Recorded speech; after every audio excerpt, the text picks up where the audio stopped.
More than 1 in 3 people will face cancer in their lifetime. Unfortunately, fear can stop you from getting cancer screening, but it won't stop cancer. Early detection can save your life. Don't wait for symptoms to appear to act. Cancer screening is safe, effective, and accessible for everyone, including free or low-cost screening programs. Go to cancerscreenquiz.com now and take the American Cancer Society's 2-minute cancer screening quiz to find out what screening tests are right for you. Don't wait. Take the quiz. Get screened. Go to cancerscreenquiz.com now. Cancerscreenquiz.com. You've dreamed of building a family, but the journey hasn't been easy. I'm Dr. Laura Shaheen, a reproductive endocrinologist helping people build families every day. On our new podcast, Baby or Bust, we'll be learning from both reproductive experts and people who have faced challenges just like yours.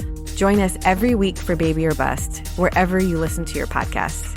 Make sure to follow us so you never miss an episode.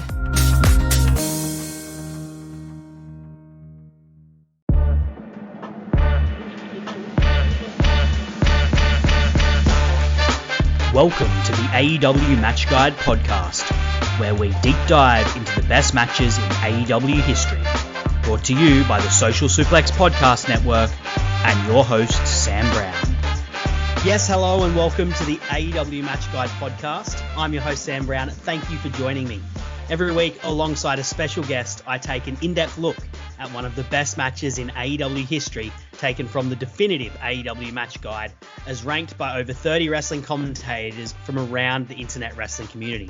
If you enjoy the show today, you can subscribe and rate it on the podcast app of your choice, and make sure you check out all the other great shows on the Social Suplex Podcast Network that cover all aspects of the world of pro wrestling. My guest for today, he is simply one of my favorite people to chat about wrestling with. It's Mr. Howard Shilling, and we're digging into Cody Rhodes versus MJF from Revolution 2020. Howard, welcome to the show. How are you going today? Fantastic, Sam. Thanks for having me on, and thanks to everyone who contributed to the list and everything like that. It was a phenomenal undertaking, and I'm just glad to be part of it. Thanks so much. Yeah, absolutely. Yeah, shout outs to all the people who contributed to the definitive match guide. If you haven't read it, the link is in the description for the podcast and in the notes for the podcast, and you can find it on Wrestling Headlines. Worth a read. There's lots of really great insight there. And this, of course, this match came from that, as all the matches that we dig into here on the podcast do. Howard, as I ask everyone on the podcast, how did you get into AEW? So I got into AEW just because, well, I've been a wrestling fan most of my life and everything like that. I followed WCW, I followed WWE, and I still do to some extent, as well as New Japan Pro Wrestling. But I needed kind of something new.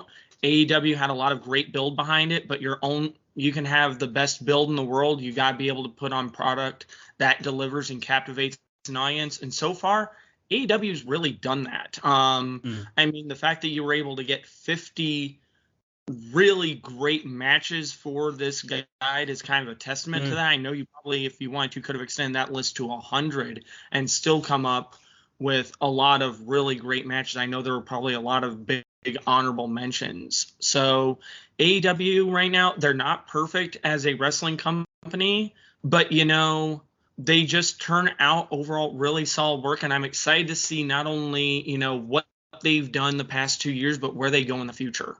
And this match, Cody versus MJF, certainly one of the landmark matches. Not surprised to see it made the list. Absolutely. And I think it will, as we'll dig into and everything, I think this one will only become more and more important as time progresses. And as we see MJF just continue to on his trajectory onwards and upwards, wherever he may end up, I think it's pretty obvious that he's going to end up somewhere pretty special when it's all said and done for him in, who knows how many years' time. As you said, we are talking about Cody Rhodes versus MJF from Revolution 2020. To introduce the match, as we always do, we give it its flowers. Big Papa Dave, he gave it 3.5 stars. Cage Match currently rated at 6.76. Tough markers there at Cage Match, I've got to say. And in the definitive match guide that we did earlier in the year, or early last year, actually, it's really that change of years really catches up with you. It came in 39th out of the 50 matches that ended up ranking on there. Of course, as Howard said, a big tale of honorable mentions, but that's where it came in. In terms of this match itself, I think we really do need to dig into the build. On the definitive match guide, everyone who wrote and voted for this one and wrote about it mentioned the build. So we really do have to dig into this. And this one really goes back a long way for AEW. Goes all the way back to All Out, where Cody made a captain's pick when they were laying out the card for the show. And I don't know how real or in kayfabe that was, but the idea was that Cody saw this tape by MJF and he made him this person that he picked to be in All Out, and that sort of set up their relationship. And of course, MJF took that with two hands. At All Out, he was in the first match that was on the actual pay-per-view section of that card, and he immediately made an impact. He set up his character. He went on about marketing himself, and if AEW had never happened, he still had used that All Out appearance to great effect. Howard, what were some of your first impressions of MJF when he popped up? Well, I actually started looking at MJF back when he was working for Major League Wrestling as part of the Dynasty with Alex Hammerstone. And was that before All Out or was that after All Out? I don't know. A little bit before, and sorry for him, but a little bit during. Yep. I know that he kind of signed an exclusive deal with AEW, or is that exclusive as they can get. MJF's persona that he's shown in AEW is kind of like his he was the leader of the Dynasty and everything like that. That's where he came up with his catchphrase, "I'm better than you and you know it." And it's a more fleshed out version. Honestly, if you get the chance, kind of take a look at his old stuff there, and then it's amplified, and he's done such great work. And I know we're going to get into this a little bit later, but his first two major feuds have been with two of the best storytellers in arguably in the recent business, in Cody Rhodes and most recently kind of Chris Jericho. And I know we'll get just throw John Moxley in the middle there just to round it out. No schlub himself. Just randomly that little, we deserve better mini feud with Moxley. No, that wasn't a star-making performance at all for him. That wasn't a proving ground at all, But it's awesome to kind of see where he's evolved from this great, because MLW is a great company in general, but to see him kind of just take that and take the rocket and run with it, it's been absolutely phenomenal. I think he's only and he's really young too. Like you say, he's kind of been bred for greatness. He's only like 25, I think. And as we'll kind of get into more probably as this goes on, the fact that he's this good, this young, and he seems to get it, it can only speak well for his trajectory, hopefully, in the business. Like, he's the heel that everyone, I think, loves to hate. Like, he really plays into that with like how he stays in character so much online and in person, but in a way that sort of plays with the fans. It's not a mean-spirited way. He's doing it in a way that the fans love to get involved in and get invested in, which is really good. That was there from the start. Like, he was doing that blending of reality and kayfabe so early on, and he deserves immense credit for how he's found this character, and he's finessed it and changed a little bit, but the bare bones were there from the start in All Out, and he has really brought that in a way that fans have engaged with and emotionally invested in, even if it's emotionally investing in wanting to see him get his face punched in. And of course, the other side of this match from MJF is Cody, who, of course, is one of the founders of AEW, one of the EVPs, positioned as the figurehead of the company early on. Early on, he had MJF beside him as his sort of best friend or protege. They sort of fleshed out that relationship, particularly on BTE, how MJF would act like a jerk to everyone else, and then to Cody's face, he would act very differently when Cody was around. And it sort of came out, though, and I liked this, it came out that Cody sort of understood what this was like. There was a very interesting segment where I think him, MJF, and Brandy were having dinner, and MJF and Brandy ended up just like swearing up a storm with just like some really brutal insults at each other. And Cody heard some of it, and, you know, Cody sort of twigged onto this, but still thought, even though MJF wasn't the greatest dude, he saw a bit of himself in MJF, I think, and still saw MJF as someone he wanted to mentor, particularly as Dynamite kicked off. And, you know, he had MJF in his corner at All Out when it was the match against Shawn Spears, and in the feud with Jericho, MJF was constantly by his side. It was, you know, MJF gave him the scarf to punch through the glass in that build-up. I thought it was a really interesting character dynamic, having, you know, the guy who was the lead face with a guy that everyone knows is at some point going to be just this absolutely, completely dislikable villain in the initial positioning of their characters. Oh, definitely. And you brought up a great point there. I think every person watching the show knew that as soon as MJF started coming into the Nightmare family, that he was eventually going to turn, but credit to AEW, they didn't do it immediately. They let it breathe. And that is one thing I love about AEW. They're good storytellers. I mean, take a look at who you have. You have Cody Rhodes. The cliche gets beaten down into the dirt to death, but he is the son of one of the best storytellers from the 1980s NWA, Dusty Rhodes. The dude could put together a compelling story in his sleep. And Cody and Dustin are much the same way. They let this go. Like you said, the scarf and the infamous Dippin' Dots segment. And then they tease it and they tease it. And then you get to that world title match, which ironically Chris Jericho is part of. And then he finally turns. And they told enough of a story to where most people I want to think had stopped going, you know what? MJF's going to be face for a while. We can go with this. And then he turns, and I think everyone was like, we saw it coming, but how did we not see it coming? They did it so perfectly. Yeah. And then you get to the actual build for this match, which is almost a different segment entirely. I mean, this was so well done. I will woo you up there a little bit. You're getting a little bit of ahead. Sorry. You're getting excited there, Hal. Sorry. I really like how that, as you said, everyone knew what was going to happen at some point. And I like that so often you see face characters when they're around a heel, they're idiots, basically.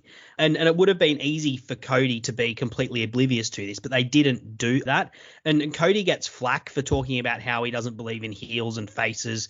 But and I think to some degree, like, I also like to lean into the idea that it can be more complex than that. And this is a good example of what I'd call like three-dimensional characters. You know, Cody is the top face, and he sees himself in this character, and he believes that he can make a difference in this character's life, and he can see the potential. So he wants to be around it, wants to mentor it, wants to nurture it. Of course, as you said, that all kind of blew up in his face when he did turn on Cody at Full Gear in the World Championship match. The stakes couldn't have been higher. Cody had said he would never challenge for the title again if he lost. And MJF essentially, even though you could argue Cody was probably never going to win, as sort of Ms. Fan and I did back in the very first episode of this series, when talking about this match, you know, we don't think he was ever actually going to win this from the point that he dove over those ropes.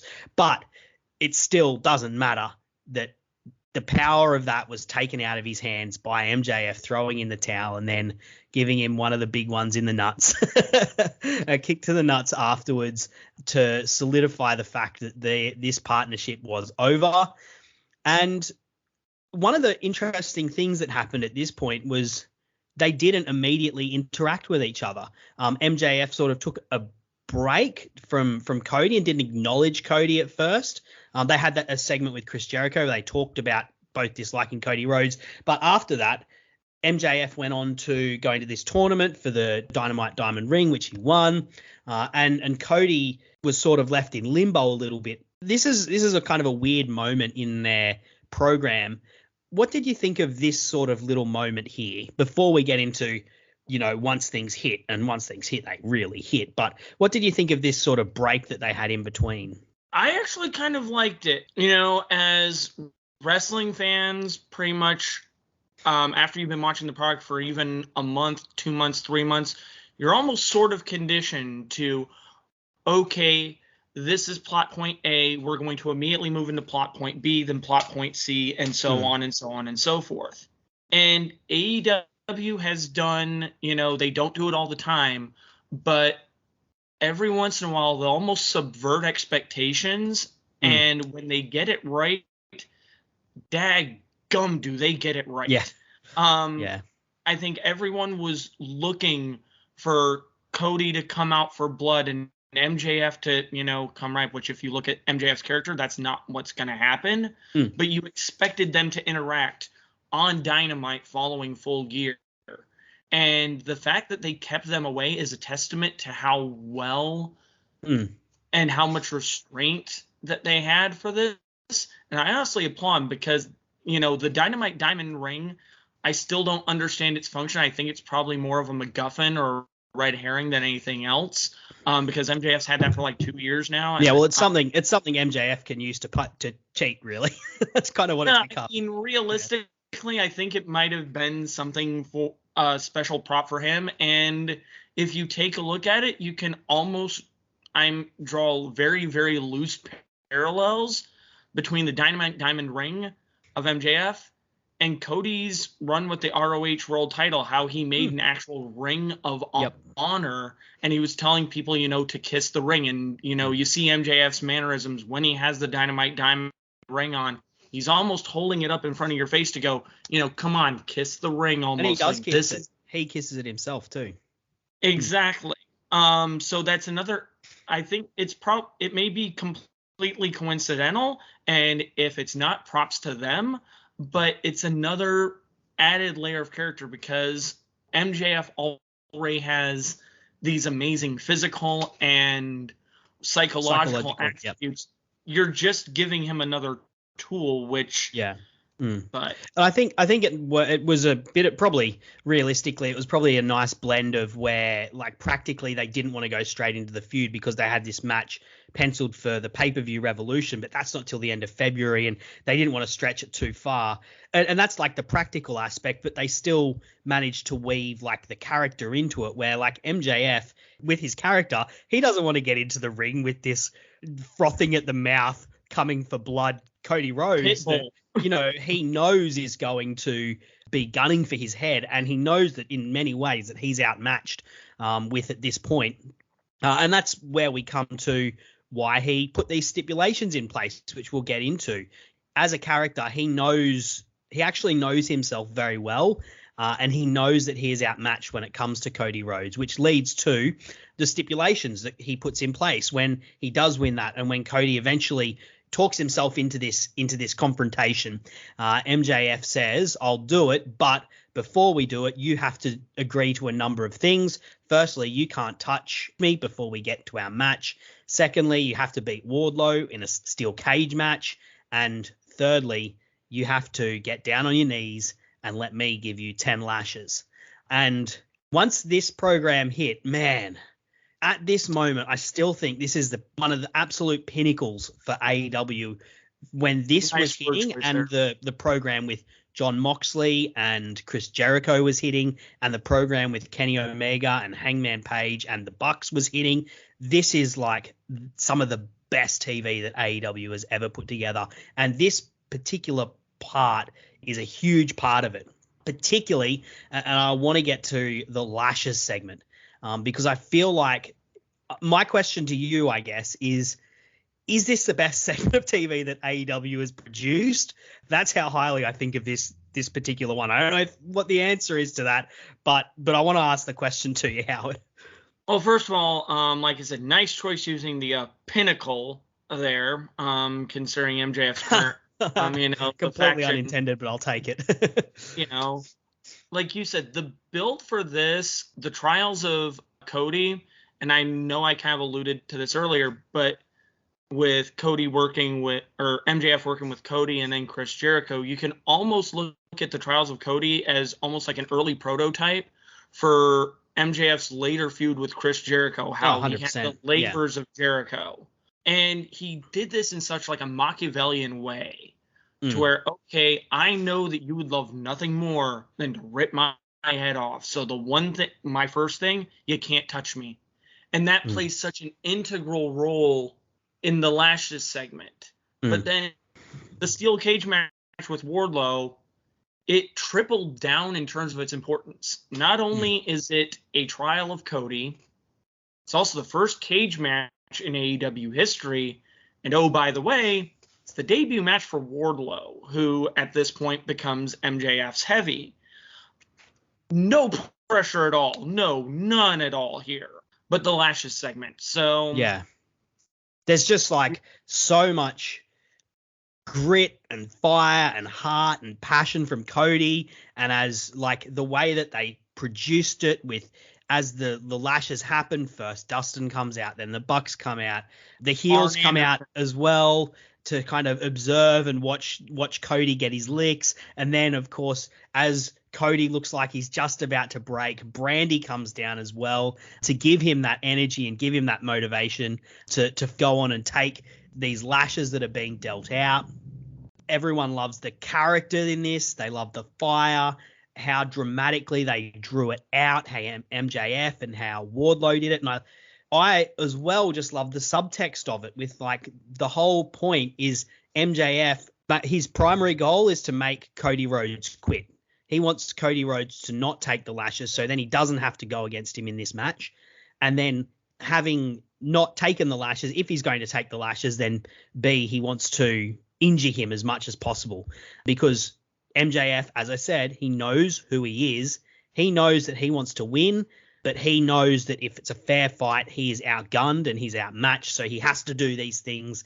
He has to put these stipulations in place so that he has some sort of an advantage going into it to even the playing field. But man, like the fire and the heart in this segment is just incredible, and the way the crowd gets into it, it's something else, man. It definitely is. And a third factor, and they play into this, and by the way, I'll answer the question that you asked, kind of where this ranks in terms of segments in North American wrestling. If it's not the best, it's top 3 or even right top 5. This segment is Cody's magnum opus in terms of anyone who wants to say, oh, he's not good at telling stories. If you're out there, you're entitled to your opinion. I think it's the best segment in AEW history. And like you'd mentioned earlier, this was such a stacked time in order to be able to stand out, going into Revolution, which might be AEW's best pay-per-view. I think I'm not going out on a limb and saying that. But there's also a third thing that MJF wants to do. He either wants to get him to quit, he either wants him not to take the lashes, but also they mention it like 5 or 6 times. He wants to piss Cody off so badly that Cody breaks that first trial. Yep. He mentions over and over again, hit me. Yeah, you're right. You're right. Hit me. The amount of face-to-face stare downs, nose to nose, to where you could barely fit a slip of paper between their noses, so they're not actually touching. And then, like you said, during the segment, they space everything out perfectly. You have Arn Anderson come down. You have the Young Bucks, who I think this is one of their only interactions with Cody, an acknowledgement that they're friends kind of in canon or on screen. Certainly, they brawled a lot with when the Inner Circle was happening, when that stuff was going on. But this is certainly one of the last times I think that they've done that. That there's been like some sort of acknowledgement of their friendship, their previous union, depending how much you know what the dirt sheets say is true about this relationship. But the one that sticks out to me, and I've watched this particular part of the segment God knows how many times, but the final lash, I don't know whether it was intentional or But if you look at it closely, that final lash isn't, of course, it's not on Cody's back, but it hits Cody in his dream tattoo on his chest. And I will go to the end of my days wanting to know if that was intentional or whether it was just one of the luckiest coincidences in wrestling history, because you're already feeling for Cody. Yep. Like, this is, early days of AEW where Cody is the hero and everything like that. He's the bright shining light. Yep. And not only is he doing something that wouldn't necessarily be out of place in 1980s NWA, early days. So much grit, like old school Southern wrestling, I think is the term. It's like straight out of Mid-South. Exactly. But that final lash to the dream tattoo right over his heart, and it sends everyone scurrying in. It's just chef's kiss. It's one of the most perfect capstones to an already phenomenal segment that they haven't really topped. And that's saying something. The only other things I can think of just off the top of my head is the John Moxley Eddie Kingston face-to-face before Full Gear 2020, the CM Punk debut because of just how insane it was, and possibly the Eddie Kingston CM Punk promo segment, which was quite recent. I don't know where I'd rank them. They're the three that immediately pop out to mind in terms of legendary segments they've had. The last thing I'll add about this before we kind of move on to the actual match itself, half hour in where we're finally getting to the match, is I love that MJF leaves. When MJF leaves, he's like more pissed off than before he delivered those lashes. You'd think those lashes would make him happy, but they didn't, because he didn't achieve his goal. He didn't get Cody to quit. He didn't get Cody to take a swing at him. So he's one step further into getting into this match that he doesn't actually want to be a part of. And of course, as we said, there's the cage match with Wardlow. I don't want to get into that match because that was actually another match that made this list. So at some point someone down the line, I'll be doing a more deep dive into that one, other than to say it was excellent, as we've both said. And also note that Cody, in the end, broke his toe when he moonsaulted off the top of the cage to get the final pinfall, which is something that will play into the actual match itself between the two of them. Did you have anything quick just to talk about with the cage match without, going too in depth? No, the only thing I can say, really, they set the bar high, and I think they at least met it. I can't wait to hear the podcast when you talk about that particular match. I'm sure it's going to be a great one. Yeah. And not scheduled yet, but I'm sure it'll pop up with someone at some point, because it was a really good match and something that's a bit of a landmark for the company itself as well. Anyway, getting to this match itself at Revolution 2020, the first of the Revolutions. This match went on second last, which is pretty heady billing. They've had big matches in that position pretty much exclusively. So, it talks to how much they were promoting this match, how big of a star Cody was at the time, and how much of a big deal he was in the company at the time, and also, what they thought of MJF as well. Of course, the entrances, MJF gets giant boos, and there's, a little touch that I liked was the Burberry trim that sort of went down the main screen and then down the LED board they had on the entrance ramp. I love this Revolution setup, and they've kind of did it again at the Arthur Ashe. It looks like it's a little bit slippery, so it doesn't work so well with people running on it, but I don't know, it's something that's a nice touch for pay-per-views that I hope they keep going back to every now and again. Mm-hmm. And Cody, of course. Cody gets the entrance of all entrances here. Firstly, he's walking from the back. He's walking from the back as he did it All Out when he went into that NWA match. Then he comes out and he's getting sung to the ring by Downstate. But amongst it all, people sort of noticed that there was something a bit funny with Cody Rhodes' neck. And then, of course, it was revealed that he had got the Nightmare tattoo on his neck, the Nightmare Family tattoo logo on his neck. What did you think of his entrance, Howard? I'm so glad you brought that up.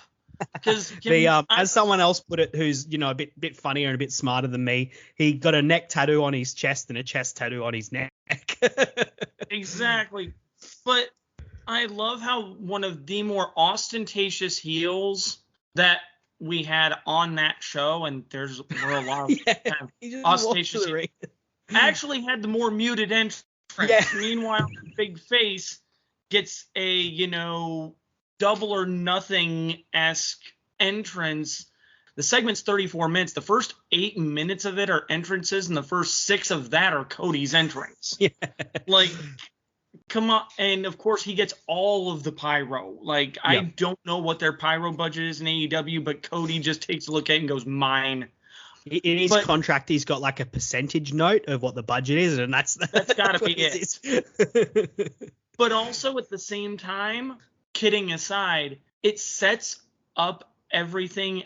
It gives further credence that this is a big match. You want to pay attention to this match, and AEW, for the most part, does that in spades. The matches that are important, they give that big match feel. Yep. Like you said, the Burberry trim entrance ramp for MJF, that subtlety and everything like that for him, because at the end of the day, MJF, he's not really flashy. He's, I want to say, kind of like Chris Jericho back in his No Country for Old Men phase.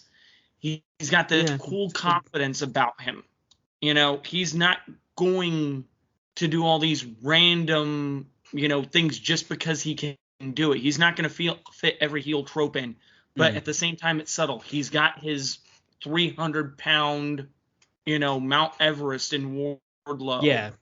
He's got the Burberry scarf. He's got the subtle music that just lets you know I'm an, pardon the pun, elite competitor. You all need to be envious of me, and that's all you need to know, and I'll do my talking kind of in the ring. Meanwhile, he's not quite as... That's an interesting comparison you make to Chris Jericho's, 2009 character, 2008-2009 character.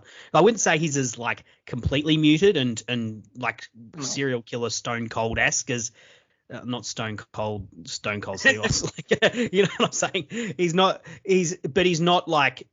not necessarily the Gorgeous George school of heel where it's everything is turned up to 11.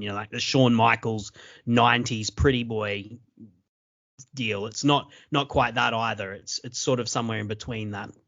I didn't love I don't think Downstate covered themselves with glory in their performance here, but it still puts it over as what it does do for me is it puts over how important this is for Cody.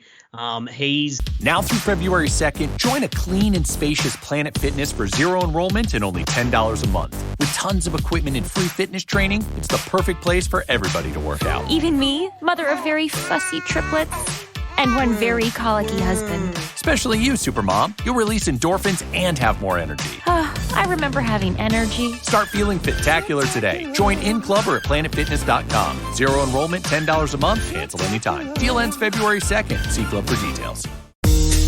You've dreamed of building a family, but the journey hasn't been easy. I'm Dr. Laura Shaheen, a reproductive endocrinologist helping people build families every day. On our new podcast, Baby or Bust, we'll be learning from both reproductive experts and people who have faced challenges just like yours. Join us every week for Baby or Bust, wherever you listen to your podcasts. Make sure to follow us so you never miss an episode.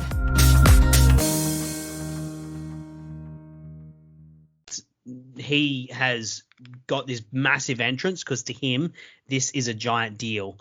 This is a guy that, stole his chance to be world champion ever in this company that he created, in this company that he loves. So for him, this is, and also personally betrayed him. So this is something that, is really important to him. And that plays into it because as soon as the bell rings, Cody just absolutely goes for MJF's head. He's going after him really hard. The crowd's chanting, fuck him up, Cody, fuck him up. They've bought into this. And when they actually do come to blows, Cody gets the best of the two opening exchanges that they have, so much so that MJF just rolls out of the ring and, sort of starts jaw-jacking with the crowds, throws a beer can, calls a fan a coward. It's an interesting trope that's of the heel early on, just getting out of the ring and completely trying to neuter the baby faces, the faces or the heroes fire early on. What do you think of it in terms of a way to set up a match? It's a unique tactic. But once again, it's one that fits with MJF. I know we're going to beat the fact that we're glowing about MJF's character into the ground at some point. In fact, I think I can see a hole already starting to form. But I don't think it works with every type of heel. You got to have a specific type of heel that it works. If you had other heels that are more flashy and everything like that, it may work once or twice. But the fact that MJF can prolong it as much as he does, because I don't think the match proper starts for a good 3 minutes until after the bell rings. But it works for him. And then it's funny because with it's something that like annoys the bejesus out of me when it comes to like Bullet Club in New Japan. You know, like Jay White does this, Kenta does this, Evil does it. And really, I don't know, when those guys do it, it's not a good kind of this annoys me. It's just like just bloody wrestle. But when MJF does it in this match, it works. And I think part of it is just the way that MJF George acts with the crowd, George acts with Cody a little bit. I don't know. It doesn't feel like he's just trying to annoy the fans in a meta way. It feels like it's part of the actual match. And as we said, MJF knows that he's outmatched. And so it makes sense that he doesn't want to immediately take Cody on like head on. He wants to come at it from an angle, so to speak. Make him wait. And you know, this continues to sort of go on as I forgot how dominant Cody was early in this match. Like he's the one that gets all of the big offense. He gets a cutter when MJF finally rolls back in. MJF rolls up the ramp and then Cody takes this giant run down the ramp and does this huge clothesline to get him back in the ring. And the first two pieces of offense MJF gets in are a thumb to the eye and stomping Cody's broken toe. Like straight away, he's not trying to strike with him or get him in an arm hold. He's going for a thumb to the eye, which is never a nice thing to take, and then two straight for the broken toe. He's using his advantages. I mean, you've alluded to it multiple times. MJF knows he can't beat Cody, and you take a look because I know Jim Ross and Excalibur and Tony Schiavone talk about Cody's actually did well as an amateur wrestler growing up and everything. So playing into everything, it makes sense. MJF's not going to try and out-wrestle Cody because he knows he can't beat him that way. Instead, he knows about the injuries. He's going to take every advantage he can on the margins, almost like a baseball pitcher, knowing he can't throw over the heart of the plate. He's going to work on the margins, see if he can get something to work, see if he can get Cody to chase, if you will. But one thing I love, the fact that for a lot of grudge matches typically, or grudge matches, the trope tends to sometimes be, okay, these guys hate each other. Let's start with a lockup. They don't in this match. They let it simmer, and when they finally do, it's fists are flying. You know, they don't do that rest hold to start. They play off the importance that if you're in an actual fight, you're not going to be going for a headlock takeover with someone. You're going to want to beat the ever-loving crap out of someone, and they do that really well, apart from that clothesline spot, which just irks the living daylights out of me. Oh, I like that one. It's for show. It's for show. I get it. Like, the big run from downtown. Like, you know it's coming. It's like, does it really? I get it's for show. Did it really? Okay. Cody, you have this one. I mean, you had your pyro earlier, but come on. Take it. The next sort of big moment in the match, and it's the first one that involves outside stuff. So Brandy is outside, she throws a beer on Wardlow. Wardlow sort of follows her around, stalking her as if he's going to take some sort of revenge. Arn gets in the way and Cody jumps down to intercept him with a huge suicide dive, which the crowd loves. He then stomps the crap out of Wardlow. And the reason I wanted to bring this up is one of the things that Cody gets criticism for is like what some call the smoke and mirrors of a Cody Rhodes match. Sort of the things that he does that aren't necessarily just the one-on-one match to generate generates an audience reaction.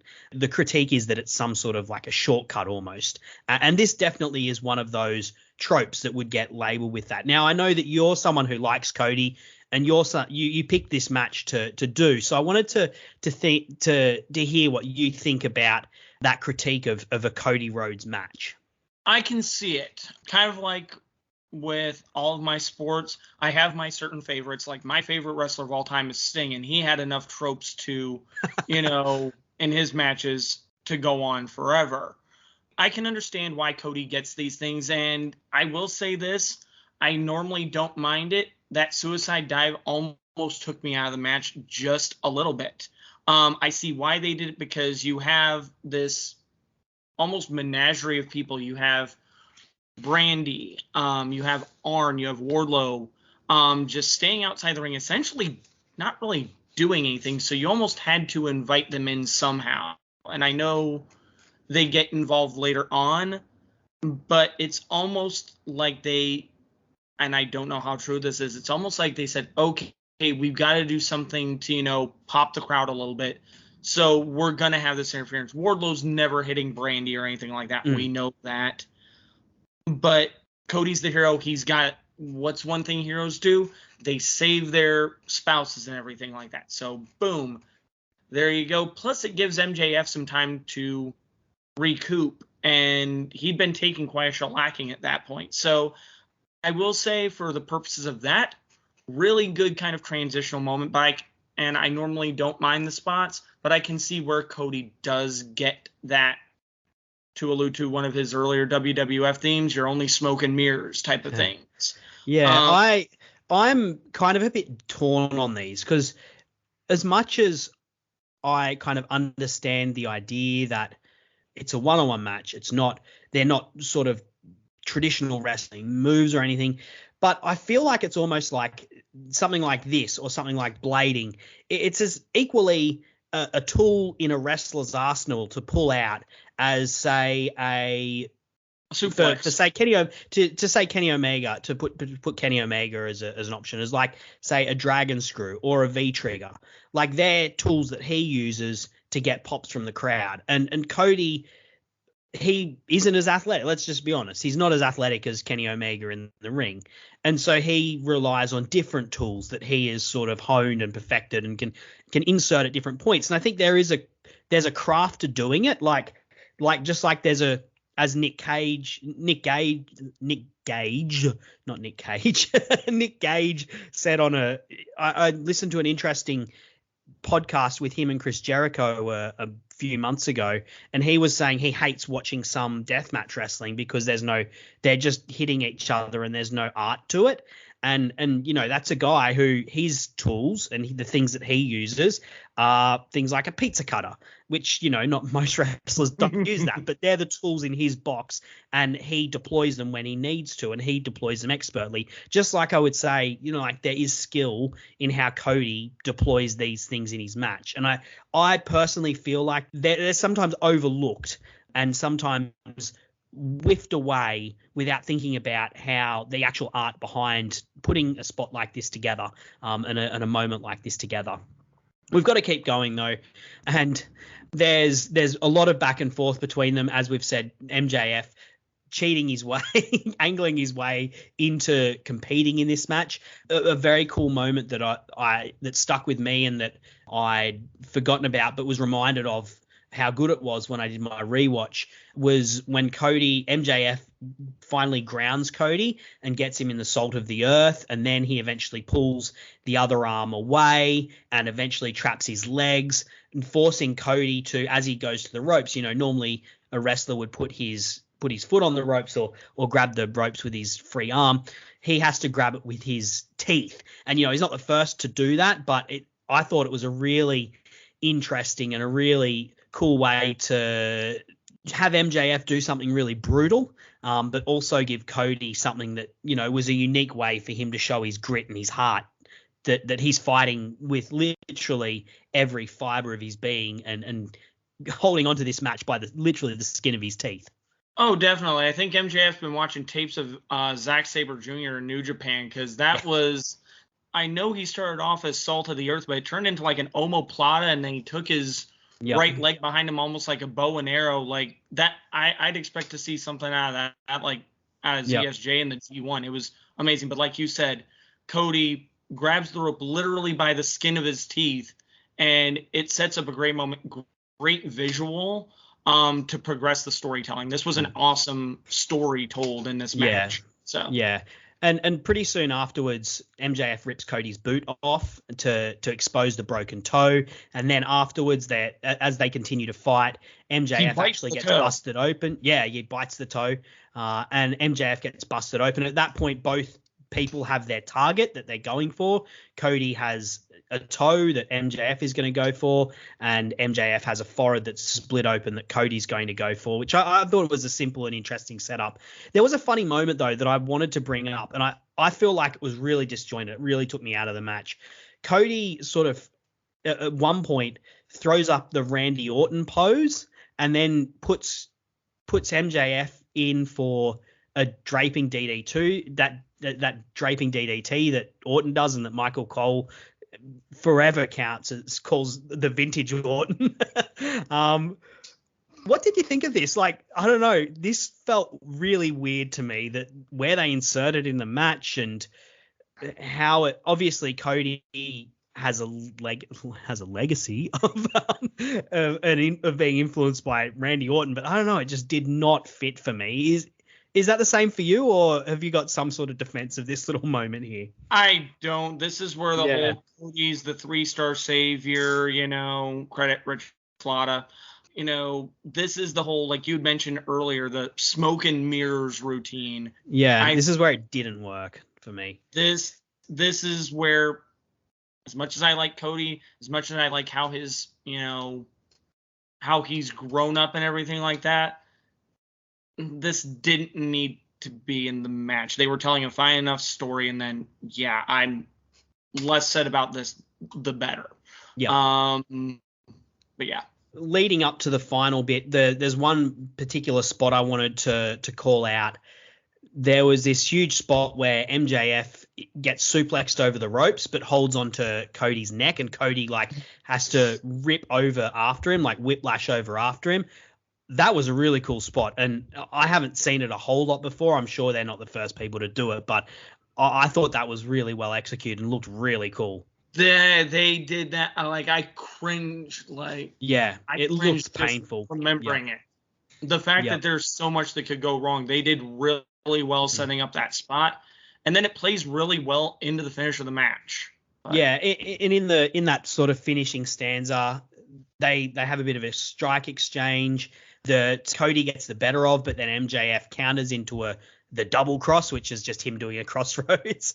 But then beautiful. As he grabs Cody's weight belt and goes to hit him with it, but Cody hits his own low blow as the ref is taking the weight belt off of MJF, and then a vertebraker for a big 2 count.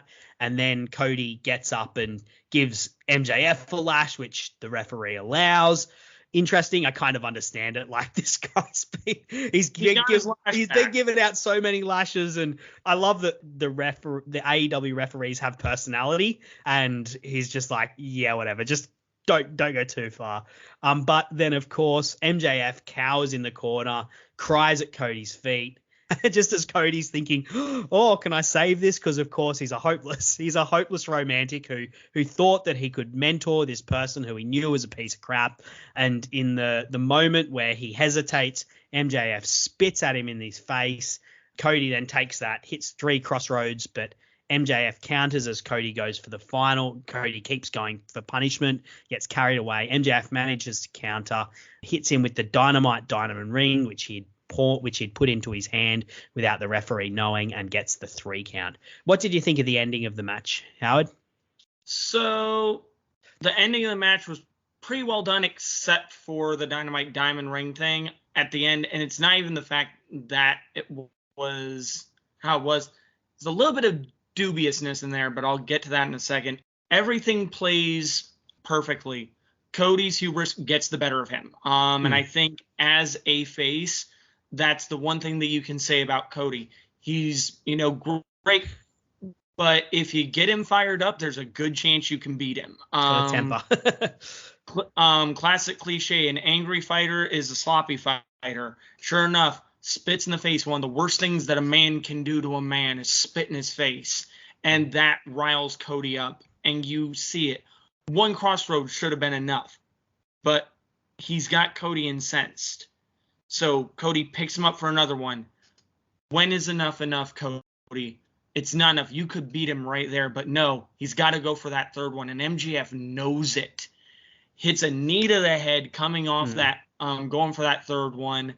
And then that's where the dubiousness comes in, because you see referee Paul Turner just kind of look at Arn Anderson enough to where MJF reaches into his trunks, pulls out the Dynamite Diamond ring, socks Cody with it, shoves it in his trunk, theatrically kind of hits the ropes and falls down, and Paul Turner turns around. It's like, what the heck? Oh, well, 1, 2, 3. That's about the only criticism. The fact that they had to do such a comical. Why is Paul Turner looking at Arn? Arn's not going to be able to do anything. Come on, buddy. Yeah. If I had to give that particular segment like a rating, I'd probably rate it 4 3/4 stars out of 5. That dubiousness of Paul Turner having to turn around. Yeah. There's not much you can do to make that okay, because there's only so much staging that you can do there for it. But damn. But overall, perfect way in, because MJF, as you mentioned earlier, he gets busted open. He's got one of the better Crimson Mask faces, I think, and facials in that Crimson Mask. Yeah, I talked about Blood and Guts a few weeks ago with Imp, and looks good. He looks good with some blood on his face, which is good because he's a heel. You want to see him with some blood on his face. But also one thing they do, they don't overdo that trope. And everything. And I know that you look at stuff like performance art, and I'm not as big into that. Looking at through that lens, not as well versed in it. I'm working on it. But this is one of the more perfect examples of wrestling as a form of performance art. Because they pretty much hit all the right notes, except for kind of what we discussed, the Tope Suicida, the vintage Cody. And then I actually thought the Tope part worked. Like, for me, that was a good example of it. The Orton part, man, that the vintage Cody. Yeah, that was weird. In this match particularly. I could imagine in other matches, but in this match, it did not make any sense to me. Nope, you got a blood feud. But wait, I can understand MJF going for the Heat Seeker, because that's part of his, him bouncing and doing the DDT off the rope. But not the draping DDT thing. It's like overall, when Cody teased the pedigree everyone who listens knows this thing's pre-recorded. But he teased the pedigree a few weeks ago, but now months ago. Look, I told you that you had to avoid present stuff, and I'm the one that's here bringing it up, Howard. Real professional on my end. We're excited about the product, so it can be forgiven. Look, the question that I had, I guess, looking at this match in totality, as we've sort of said, is there's like a lot of good stuff going on here, but there's some disjointed parts. This is the question that first came to my mind when I thought of this match. Did this match live up to the build? Everyone who wrote about this match in the definitive match guide talked about the build. And the match did not get anywhere near as much of the verbiage.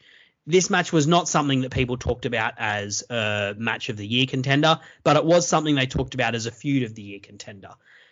Do you think this match lived up to the build?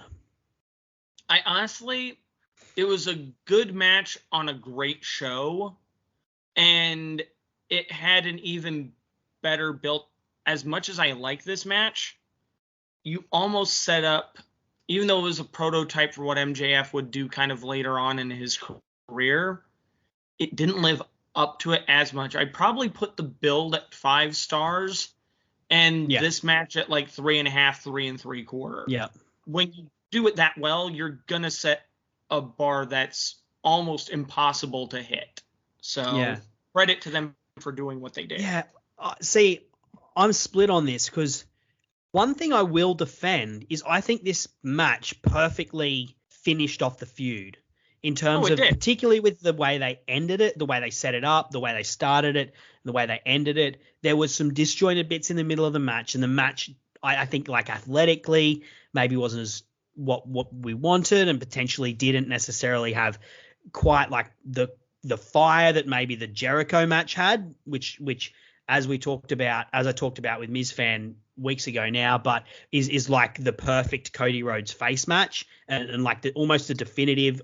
I'd agree with Miz Fan.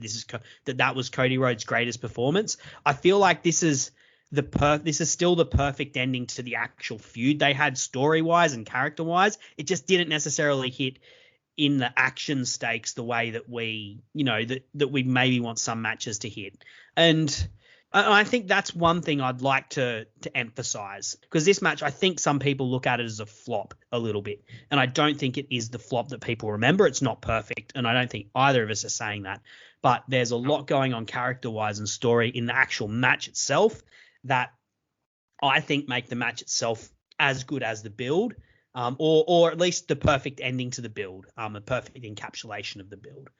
So if this makes any sense, I think you can almost kind of separate, like, in terms of the build, yeah, it was 5-star build. The story that they told in the match, the story was 5 stars. The action itself, to get as they progress the story that moved the narrative along, may not have been the 5-star classic that we wanted it to be, because they told a hell of a story, but the moves that they used to tell the story may not have been perfect. Yeah. In terms of Cody's run in AEW, I think this and the Jericho feud are the pinnacle for him in AEW. I don't know if he'll ever get back to this point. I don't think he intends to, in many ways, in terms of the way that his run has gone.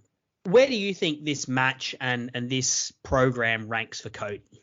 So if it doesn't beat the Jericho feud, it's definitely a 1A. You could talk me into this being Cody's best feud. Yeah. So I will caveat you saying, he potentially doesn't want to hit that heights. They're doing a damn good job of telling a great story now, present day. But we'll save that for history to decide. Yeah. History in the future. And of course, the TNT run into the Brody Lee stuff is incredible, like awesome bits of business. Actually, but I still think like the Jericho feud, and the performance in the Full Gear match, and then the build to this match. I don't know. For me, that's the pinnacle of Cody as a character in AEW so far. Overall, yeah. Overall, best hero ever going to be right now. He was perfect as a hero there. Yeah, for MJF, he's done a lot since this. As we talked about, he went into a feud. Well, he had a brief feud where he was with paired against Jungle Boy. They had an absolute banger at Double or Nothing in 2020. Then he went straight into a program with Mox for the championship, and then like a year-long program with Jericho where he didn't necessarily get the final win, but he ended up 3-1 up on Jericho, and then he has gone a long way since then. But how do you think this match in particular affected MJF's overall trajectory? Overall, I know I mentioned it earlier, this laid the groundwork for everything that MJF would become, because I think this match was Cody looking at someone who could be a future star in MJF and going, okay, let's sink or swim here, buddy. And I think MJF not only lived up to the hype, he exceeded it kind of. His character work was spot on as this Machiavellian heel, and it's only gotten better. I mean, you take a look, he infiltrated, over the course of his time in AEW, he infiltrated 2 factions in the Nightmare Family and then the Inner Circle. Yeah. And he somehow come out more dastardly coming out of each one than before, and doing it in 2 different ways. With Cody, he was this simpering, I'm just trying to get better kind of thing, but he's also got an attitude. Yeah. And in the feud with Jericho, which I know you've probably got a couple of podcasts to record potentially about that, he came in to the Inner Circle knowing who he was, but almost wanting to go to Jericho as a place of mentorship. And then he comes out looking even more dastardly than before, kind of pulling the wool over the eyes of this wizened veteran, which it's hard to believe that Jericho's been in the business for over 30 years. Jeez.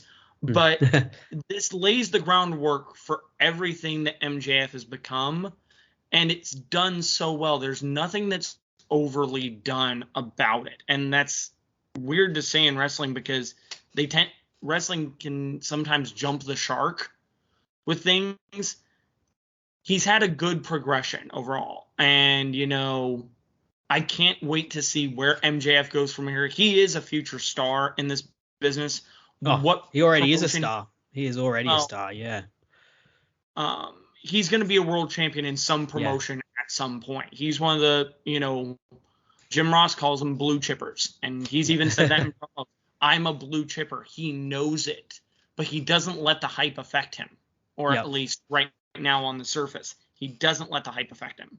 So props to him. I can't wait to see where he goes next. Yeah. No, look, I would just echo your words there. Like, this sets things up for MJF. This is the first major program he has in AEW. Like, for most people, this is the first major program he has that they've ever seen of him. For myself, I didn't watch MLW, so I didn't see him in that. So this was the first, as you said, this was like a sink or swim, and like he Ian Thorpe, Michael Phelps this. He just shot the lights out with this program and only went on to bigger and better things. So and this match is an absolute indelible part of the story of who MJF is and who he's going to be in the future. So yeah, look, as we said, this is something that is a major historic item for AEW. So I'm really glad we got to dive into it. Howard, did you have anything you'd like to add before we round things up today? No, all I can say is, once again, thank you so much for having me on. It's been an honor and a privilege to be able to talk to another great fan of this great business. And once again, thanks to every person who contributed and everyone who's taking part in these podcasts. It's going to be fun kind of taking a look. I got my degree in advertising. I love figuring out the why of things. So I'm kind of interested to see different perspectives as to the why of how different people, because I know why I love most of these, but it's always fun getting different ones. And I can't wait to see how this podcast series progresses. So thank you. And if people want to find you, where can they find you, Howard? So my Twitter is @Howard_E_Shill. That's SCHILL. I know it's a long handle. I'm usually there. I love talking about WVU sports. I work for the Walt Disney Company, and so you'll see me on there talking about Disney and sports and wrestling. So yeah. Yep. And I'll make sure that your Twitter handle is in the bio if people want to jump on there and follow you. As I said at the start, this is one of my favorite guys to talk about wrestling with. So I would highly recommend hitting the follow button for Howard. And yeah, look, thank you very much for being a part of this show, Howard. Thank you for dedicating some time to this. It's been a real pleasure to chat to you and to dig into this match. And thank you also to everyone for listening. You can find me on Twitter at Sir_Samuel. Come tell me why I was wrong about saying this match is better than people give it credit for. I'd be more than happy to have that conversation there. And make sure you join in next week for the podcast. Next week, we'll be looking at Veni versus Emi Sakura from the Women's Elimination Tournament, and I'll be doing that with Sam Roberts. So make sure you tune in there, and make sure you check out all of the great shows we have here on the Social Suplex Network. And you can also subscribe to this podcast on the podcast app of your choice. And why don't you write a review or tell a friend about it if you enjoyed it? I'd really appreciate it if you did. However, until next time, I will say goodbye, and thank you very much for listening. I'll see you next week.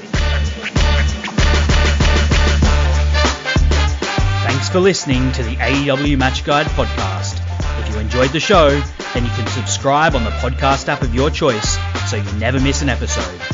Also, feel free to let me know on Twitter at Sir_Samuel. I'd love to hear from you.